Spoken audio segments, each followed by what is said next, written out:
अभी तक mole one पढ़ा। मोल वन में हम लोगों ने मोल के बारे में पढ़ा, स्टिचोमेट्री पढ़ा, एंड देन आफ्टर गैस स्टिचोमेट्री, जिसको एडियोमेट्री बोला जाता है, वो पढ़ा।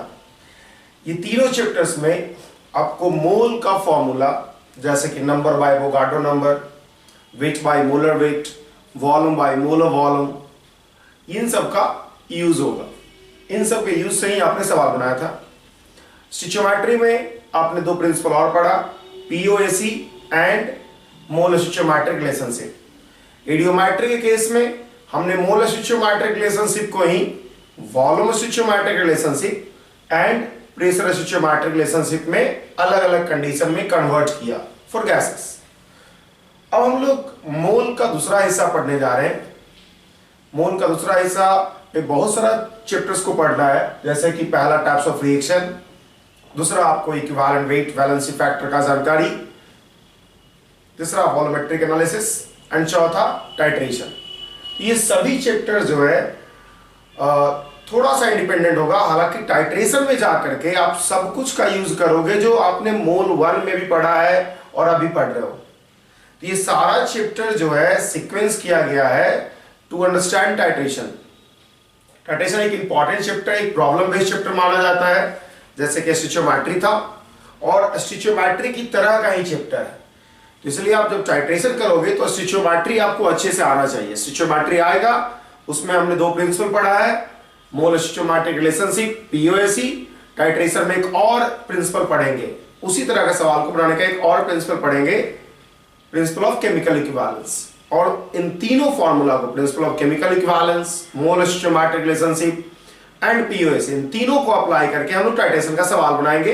वहां पे हम समझाएंगे आपको कि कब कौन मेथड ज्यादा अच्छा है, कब कौन मेथड आपको अप्लाई करना चाहिए, कब नहीं अप्लाई करना चाहिए।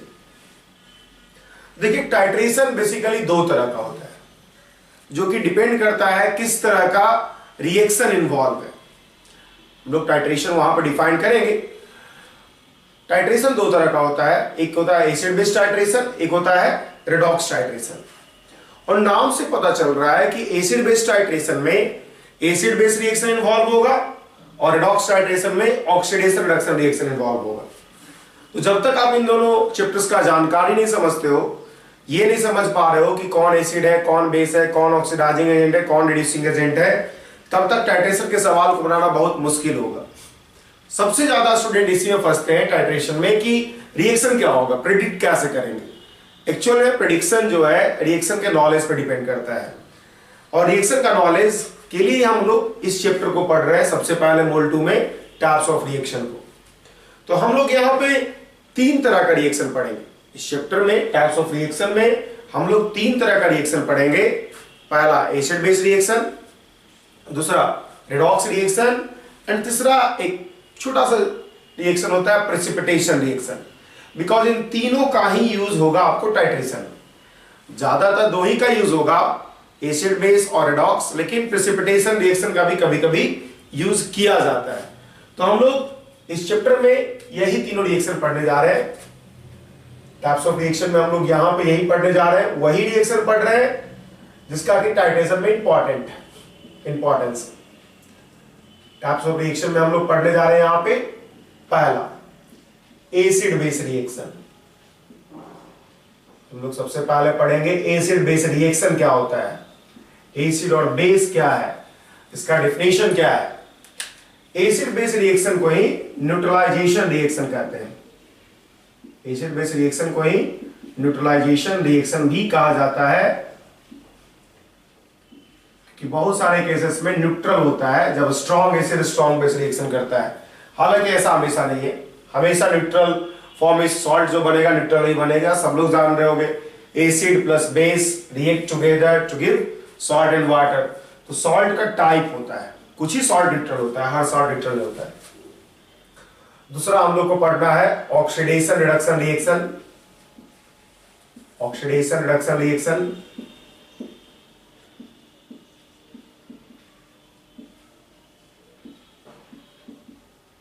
इसी को हम लोग कहते थे रेडॉक्स रिएक्शन। तीसरा हम लोग पढ़ेंगे precipitation reaction.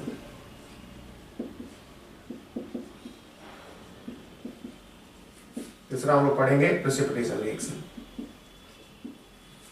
Acid base reaction, oxidation reduction reaction और प्रेसिपिटेशन रिएक्शन। इन 3 रिएक्शन को हम लोग क्या करेंगे, इस चैप्टर में स्टडी करेंगे। तो आज हम लोग पहला चैप्टर एसिड बेस रिएक्शन पढ़ने जा रहे हैं।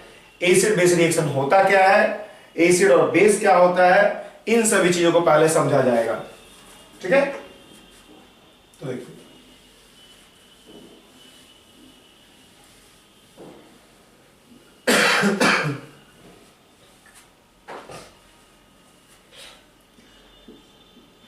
Acid base and salt,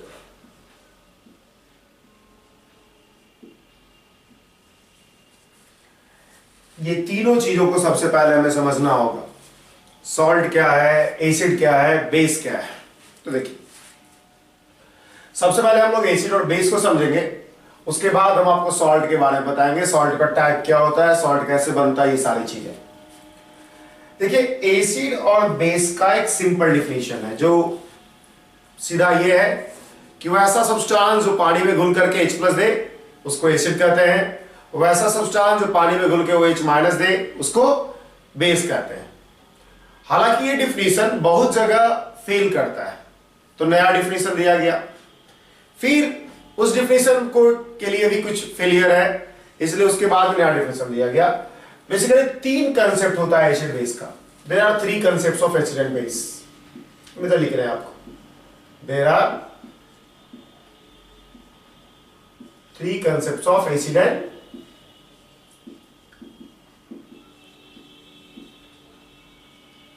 acid और बेस का 3 कंसेप्ट है। हम इधर कंसेप्ट लिस्ट करते हैं,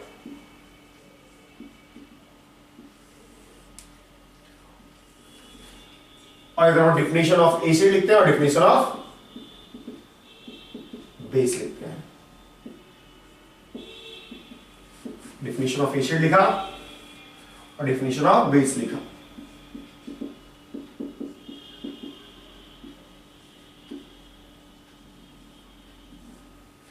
देखिए कंसेप्ट क्या है, सबसे पहला कंसेप्ट है आर्हेनियस कंसेप्ट, जो आप जानते होंगे।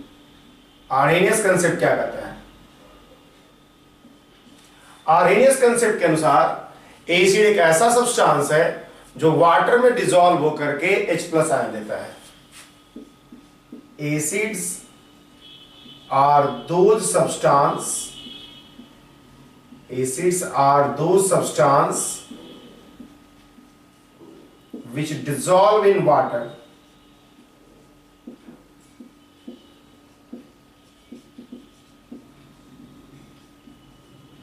to give H+ ion। जैसे फॉर एग्जाम्पल में अगर हम लिखना चाहें तो HCl, HBr, H2SO4, बहुत सारा आप एसिड का एग्जांपल जानते हो, HNO3 एटसेट्रा, बहुत सारा हो सकता है, हम कुछ लिख रहे हैं 4 को। ठीक है, तो एसिड एक ऐसा सब्सटेंस है जो वाटर में घुल करके H+ आयन देता है। बेस क्या है, बेसिस आर दो सब्सटेंस, बेसिस आर दो substance which dissolve in water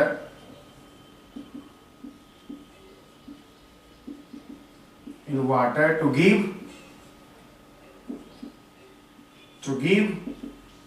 OH- ion. For example, KOH, RBOH, BOH का होल 2, COH का होल 2 एटसेट्रा। ये हुआ डिफिनेशन ऑफ बेस, ये हुआ डिफिनेशन ऑफ एसिड। अब देखिए ये डिफिनेशन जो है अच्छा डिफिनेशन है, बहुत सारे जगह वर्क करेगा, लेकिन इसका कुछ फेलियर है। जैसे देखिए अगर हम बात करें, एक एग्जांपल हम लेते हैं इधर NH3 का, मान लिया एक NH3 का एग्जांपल लिया, ठीक है, एग्जांपल ले रहे हैं NH3 का। तो NH3 जो है के पास OH- नहीं है, बल्कि देखने वाले को तो इसमें H+ दिख सकता है। वैसे H+ देने का टेंडेंसी इसको बहुत कम है, बिकॉज नाइट्रोजन हाइड्रोजन के साथ मजबूत बॉन्ड बनाएगा और टूटेगा नहीं, H+ आसानी से रिलीज नहीं होगा यहाँ पे। एनीवे ये बेस है, ये एक बेस है, लेकिन इसके पास OH- नहीं है। तो कहने का मतलब ये है कि इसके केस में ये डिफिनेशन आर्हेनियस कंसेप्ट क्या कर रहा है, फेल कर रहा है। जब आर्हेनियस कंसेप्ट फेल किया तो एक नया कंसेप्ट दिया गया जिसमें कि जिसके आधार पे हम इन सभी चीजों को हम बेस के आधार पे क्लासिफाई कर सकते हैं। तो दूसरा डिफिनेशन दिया गया ब्रोंस्टेड-लॉरी कंसेप्ट, ब्रोंस्टेड-लॉरी कंसेप्ट।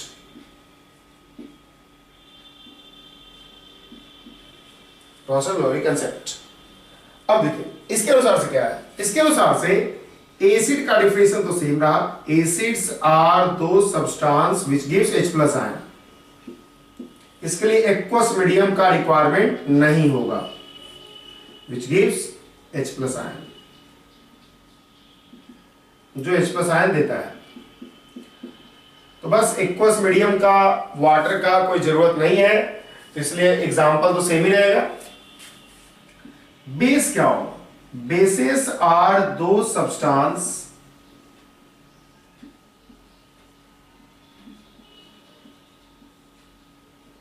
विच एक्सेप्ट, जो एक्सेप्ट करता है H+ आयन को।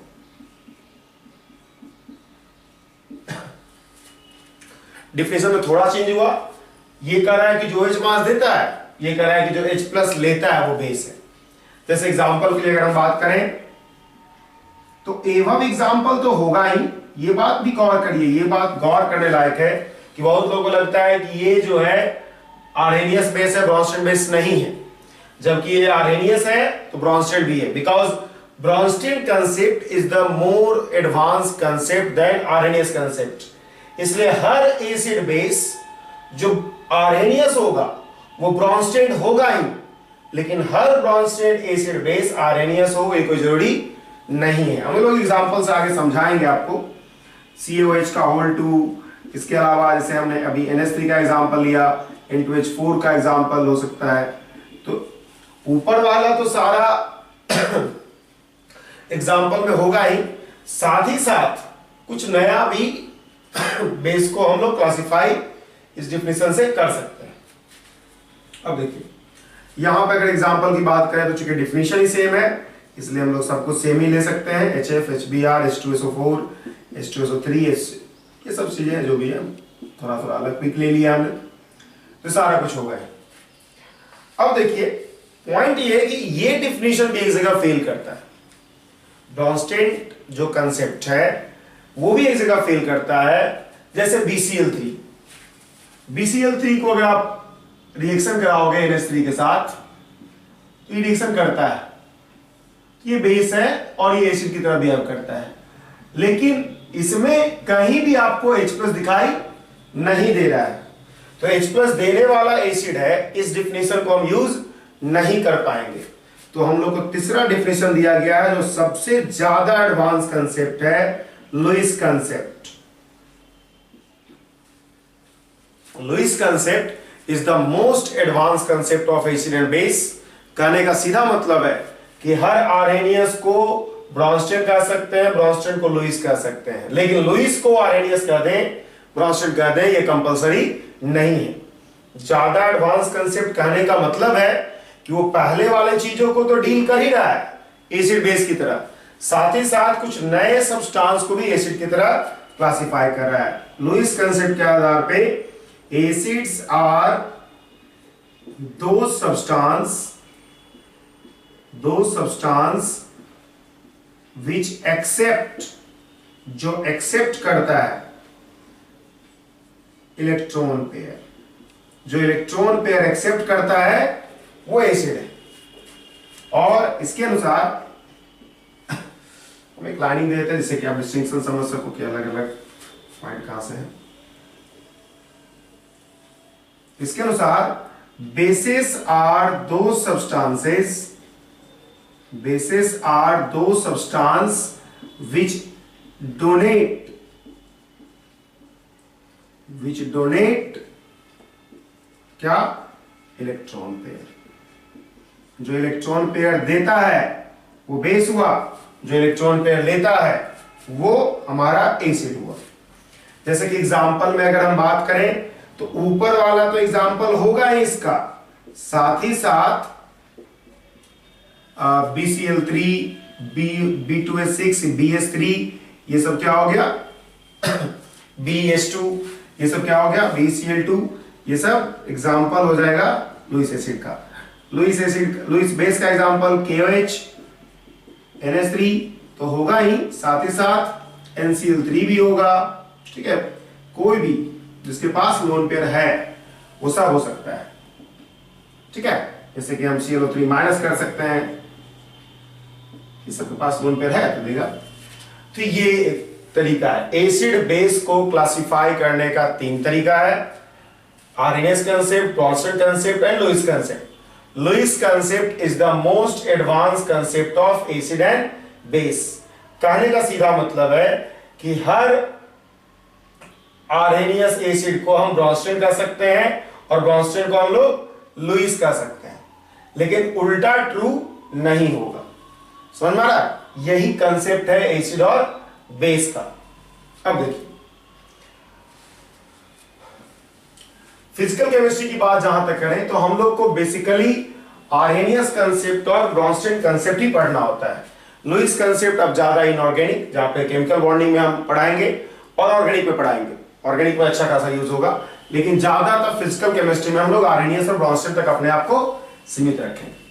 अब देखिए, एक चीज हम आपको समझाते हैं कैसे लुईस कंसेप्ट जो है HCl को भी एक्सप्लेन कर देता है एज एसिड। हमने बताया कि मोस्ट एडवांस कंसेप्ट है। मान लिया एक एग्जांपल लेते हैं रिएक्शन का, एक एग्जांपल लेते हैं रिएक्शन का।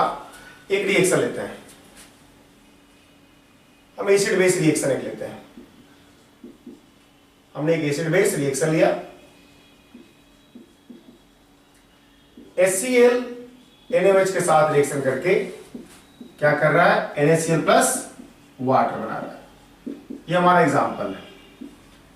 ठीक है, अब गौर कीजिए, ये क्या करेगा, इस पे HCl क्या कर रहा है, H प्लस आयन दे रहा है, और ये क्या कर रहा है, OH माइनस आयन दे रहा है।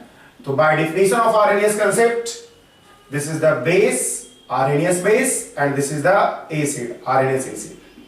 ये बात समझ में आया? एक आर्हेनियस एसिड हुआ और एक आर्हेनियस बेस हुआ। मतलब इस रिएक्शन को एक्सप्लेन कर सकते हैं, explained as acid base reaction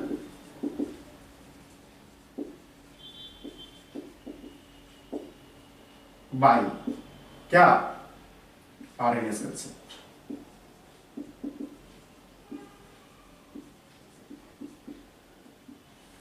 explained as acid base reaction by Arrhenius concept. तो आर्हेनियस कंसेप्ट से हम लोग इसको एक्सप्लेन कर सकते हैं। अब देखिए, हम क्या करते हैं, दूसरा रिएक्शन लिखते हैं। मान लिया आप कौन लिया, HCl के साथ ही NH3 लिया। दूसरा एग्जांपल लेते हैं आपको, पहला ये, दूसरा एग्जांपल ये लेते हैं कि HCl के साथ ही हम लोग NH3 को रिएक्शन कराते हैं, तो NH4 प्लस Cl माइनस बना। देखिए इस बात को समझिए, HCl क्या है, HCl क्या है, ये H प्लस आयन दे रहा है तो हो गया एसिड, और गौर कीजिए NH3 क्या कर रहा है, H प्लस आयन ले रहा है और बना रहा है NH4 प्लस बना रहा है। मतलब ये H प्लस आयन ले रहा है कि नहीं ले रहा है, तो ये क्या हो गया, बेस। ठीक है, तो हम लोग इसको एक्सप्लेन कर दिया किसके through, explained by, explained as acid base reaction. Acid base reaction की तरह हमने एक्सप्लेन कर दिया बाय ब्रॉन्स्टन कंसेप्ट। इसको हमने ब्रॉन्स्टन कंसेप्ट से एक्सप्लेन कर दिया, ब्रॉन्स्टन कंसेप्ट। अब देखिए, सवाल ये है कि अगर हम एवब रिएक्शन को सोचें तो क्या हम लोग इसको ब्रॉन्स्टन के आधार पर कर सकते हैं? तो देखिए, H प्लस और OH माइनस आपस में मिलकर के वाटर बना रहा है, तो क्या हम ऐसा कर सकते हैं कि H प्लस जो है OH माइनस एक्सेप्ट कर रहा है, H प्लस जो है OH माइनस एक्सेप्ट कर रहा है, और H प्लस जब OH माइनस एक्सेप्ट कर रहा है, जब कोई H प्लस एक्सेप्ट कर रहा है, H प्लस एक्सेप्ट कर रहा है मतलब वो क्या होगा, ब्रॉन्स्टन बेस भी हो गया। तो इसको हम लोग ब्रॉन्स्टन कंसेप्ट से भी एक्सप्लेन कर सकते हैं, समझ रहे हो। हमने एक तो तरीका ये हुआ सोचने का कि NaOH OH माइनस दे रहा है, OH माइनस दे रहा है मतलब RNS बेस, लेकिन OH माइनस दे रहा है, वो H प्लस ले भी रहा है, तो क्या हो गया, ब्रॉन्स्टन बेस। अब देखिए मैं तीसरा एग्जांपल देते हैं। तीसरा एग्जांपल है NH3 रिएक्शन कर रहा है BCl3 के साथ और रिएक्शन करके बना रहा है H3N, हम उल्टा लिख दिया बिकॉज बॉन्डिंग दिखाना है मुझे, ये तो गौर करिए, ये क्या कर रहा है, अपना इलेक्ट्रॉन पेयर इसको दे रहा है, तो इलेक्ट्रॉन पेयर देने वाला लुईस बेस, इलेक्ट्रॉन पेयर लेने वाला लुईस एसिड। तो ये एक्सप्लेन हुआ किसके द्वारा, explain as acid base reaction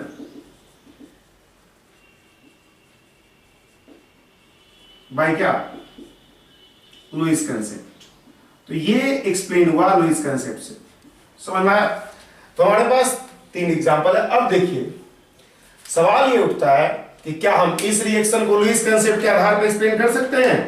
तो हम देखते हैं, OH माइनस H प्लस को ले रहा है, कैसे ले रहा हो, बिकॉज इसके पास माइनस है और ये माइनस इसको दे रहा होगा, और माइनस का मतलब है इलेक्ट्रॉन पेयर, मतलब इलेक्ट्रॉन पेयर दिया मतलब लुईस बेस, इलेक्ट्रॉन पेयर लिया मतलब लुईस एसिड। मतलब हम लोग इसको लुईस कंसेप्ट के आधार पे भी एक्सप्लेन कर सकते हैं, लुईस कंसेप्ट के आधार पे भी हम लोग इसको एक्सप्लेन कर सकते हैं एसिड बेस रिएक्शन। ये समझ में आया। आप बहुत तरीके से सोच सकते हो, या तो ये H प्लस ले रहा है, या फिर आप कहो कि ये OH अपना माइनस इसको दे रहा है, तब जाके कंबाइन करके वाटर बन रहा है। इसकी बात करें अगर हम, तो नाइट्रोजन के पास लोन पेयर है यहाँ पे, तो H प्लस आ क्यों रहा है, बिकॉज नाइट्रोजन को टेंडेंसी है इलेक्ट्रॉन पेयर देने का। जब नाइट्रोजन इलेक्ट्रॉन पेयर दे रहा है तो लुईस कंसेप्ट, लुईस बेस, तो हम लोग लुईस बेस के आधार पर भी एक्सप्लेन कर सकते हैं इस रिएक्शन को, और इसको तो हम लोग लुईस कंसेप्ट के आधार पे कर सकते हैं। इसको आप समझ सकते हो कि हम लोग H प्लस के आधार पे, देने लेने के आधार पे नहीं एक्सप्लेन कर सकते। इससे साफ पता चल रहा है इस एग्जांपल से कि हर आरएनएस एसिड या बेस रिएक्शन को, एसिड बेस रिएक्शन को हम लोग ब्रॉन्स्टन से, हर ब्रॉन्स्टन को लुईस से एक्सप्लेन कर सकते हैं, but reverse is not true. हम लोग लुईस कंसेप्ट वाले को, लुईस कंसेप्ट वाले एसिड बेस को आरएनएस और ब्रॉन्स्टन से कर पाए, ये संभव नहीं है, समझ रहे ना। तो Lewis concept is the most advance concept of acid and base. हालांकि हम लोग फिजिकल केमिस्ट्री में अपने आप को आरएनएस कंसेप्ट और ब्रॉन्स्टन कंसेप्ट तक ही सीमित रखेंगे। हम लोग लुईस कंसेप्ट के बारे में नहीं पढ़ते हैं इन फिजिकल केमिस्ट्री। बात ऑर्गेनिक इनऑर्गेनिक की हो तो हम लोग लुईस कंसेप्ट पढ़ेंगे।